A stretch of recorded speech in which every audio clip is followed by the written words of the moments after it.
আম্মা জান আয়েশা বলেন, আমি রাসূলকে একদিন জিজ্ঞাসা করলাম, ইয়া রাসূলুল্লাহ, ইয়া হাবিবাল্লাহ, উহুদের ময়দানে আপনার দাঁত মোবারক শহীদ করা হয়েছিল, কাফেরের তলোয়ারের আঘাতে আপনার দুইটা দাঁত ভেঙে গিয়েছিল, আপনি রক্তাক্ত হয়েছিলেন।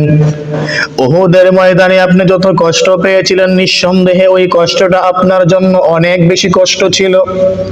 ইয়া রাসূলুল্লাহ, ইয়া হাবিবাল্লাহ, আপনার কাছে আমি জানতে চাচ্ছি, উহুদের ময়দানে যত কষ্ট আপনি পেয়েছেন, তার থেকে বেশি কষ্ট পেয়েছেন এমন কোন দিন আপনার জীবনে আছে কি?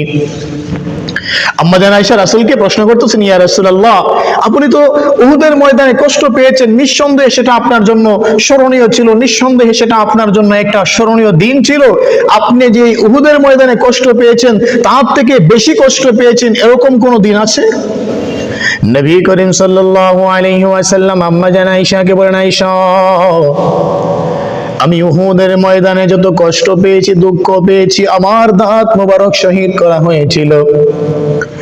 উহুদের ময়দানে আমাকে এত বেশি কষ্ট দেওয়া হয়েছিল, উহুদের ময়দানে আমার শরীর থেকে রক্ত ঝরানো হয়েছিল।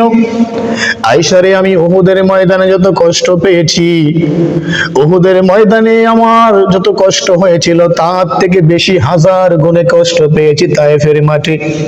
তায়েফবাসী আমাকে যেই কষ্ট দিয়েছিল, সেই কষ্টটা উহুদের ময়দানের কষ্টর চাইতে হাজার গুণ বেশি ছিল। আম্মা জান আয়েশাকে রাসূল বলতেছেন, আয়েশা, উহুদের ময়দানে আমাকে বেঈমান কাফেররা আঘাত করেছিল, আমার মাথায় একটা লোহার টুপি পরা ছিল, বেঈমান কাফেরের তলোয়ারের আঘাতে আমার মাথার টুপিটা ভেঙে আমার দুই চোয়াল দিয়ে ঢুকে যায়। আমার দুই চোয়াল দিয়ে ঢোকার কারণে দুইটা দাঁত মোবারক ভেঙে যায়। আয়েশা, সাহাবায়ে কেরাম আমাকে নিরাপত্তা দিয়েছিলেন, সাহাবায়ে কেরাম আমার চতুর্পাশে বেষ্টনীর মাধ্যমে আমাকে নিরাপত্তা প্রদান করেছিলেন, আমার উপরে বেশি আঘাত লাগতে দেয় নাই। সাহাবায়ে কেরাম সমস্ত আঘাতটাকে তাদের নিজেদের উপরে নিয়েছে, আমার শরীরে লাগতে দেয় নাই। এ আমার আয়েশা, উহুদের ময়দানে আমি শুধু কষ্ট পেয়েছি, শারীরিক কষ্ট, মানসিক কোনো কষ্ট পাই নাই, আমি অপমানিত হই নাই, লাঞ্ছিত হই নাই। উহুদের ময়দানে সাহাবায়ে কেরাম আমার চতুর্পাশে বেষ্টনী দিয়ে আমাকে নিরাপত্তা প্রদান করেছিল। সাহাবায়ে কেরাম আমাকে এসে বলতো, ইয়া রাসূলুল্লাহ, ইয়া হাবিবাল্লাহ, আপনার চিন্তা করার কোনো কারণ নাই, টেনশন করার কোনো কারণ নাই, যতক্ষণ পর্যন্ত আমরা বেঁচে আছি আপনার শরীরে একটা সামান্য পরিমাণ ফুলের টোকা লাগতে দেব না। নবীজি আয়েশাকে বলতেছেন, আয়েশা রে, উহুদের মাঠে আমি তো কষ্ট পেয়েছি, আমার দাঁত মোবারক ভেঙেছিল, রক্ত ঝরেছিল, ওইটা শুধু ছিল আমার শারীরিক কষ্ট, মানসিক কোনো কষ্ট ছিল না, কারণ আমার সাহাবায়ে কেরাম আমার পাশে ছিল, তারা আমাকে নিরাপত্তার বেষ্টনীতে আবদ্ধ রেখেছিল, আমাকে হেফাজত করেছিল, আমাকে অপমানিত লাঞ্ছিত হতে দেয় নাই। কিন্তু তায়েফের মাঠে আমি শারীরিক কষ্ট পেয়েছি, মানসিক কষ্ট পেয়েছি, সেখানে আমি অপমানিত হয়েছি, লাঞ্ছিত হয়েছি, কারণ সেখানে আমার সাহাবায়ে কেরাম আমার সাথে ছিল না। নবীজি বলেন, আয়েশা, উহুদের ময়দানে আমি অনেক কষ্ট পেয়েছি, কিন্তু ওই কষ্টের তুলনায় তায়েফের ময়দানের কষ্টটা আমার কাছে হাজার গুণ বেশি মনে হয়েছে।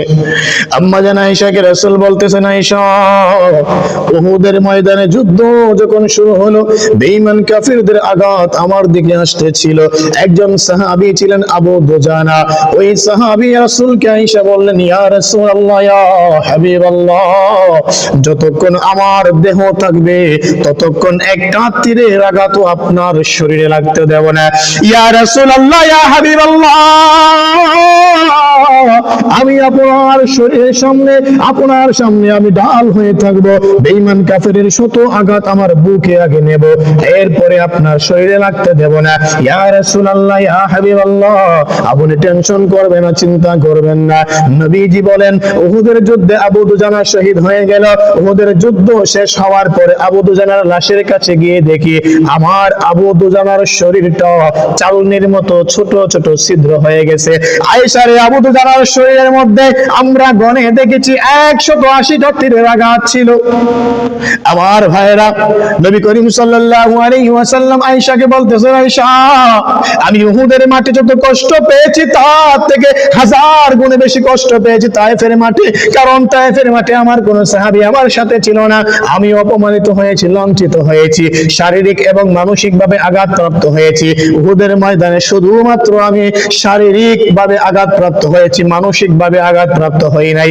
আমার ভাইয়েরা, আসুন আমরা তায়েফের ময়দানে রাসূল সাল্লাল্লাহু আলাইহি ওয়াসাল্লামের কষ্টের কাহিনী একটু শুনে আসি। রাসূল সাল্লাল্লাহু আলাইহি ওয়াসাল্লামের সেই কষ্টের দৃশ্যটা একটু দেখে আসি। আসুন আমরা একটু আলোচনা করি। প্রিয় নবী সাল্লাল্লাহু আলাইহি ওয়াসাল্লাম তায়েফের মাঠে কত কষ্ট করেছেন, তায়েফের মাঠে কি পরিমাণে আঘাতপ্রাপ্ত হয়েছিলেন। আসুন আমরা তায়েফের ময়দানে আমার রাসূল সাল্লাল্লাহু আলাইহি ওয়াসাল্লাম কত কষ্ট পেয়েছিলেন, কত আঘাত পেয়েছিলেন, সেই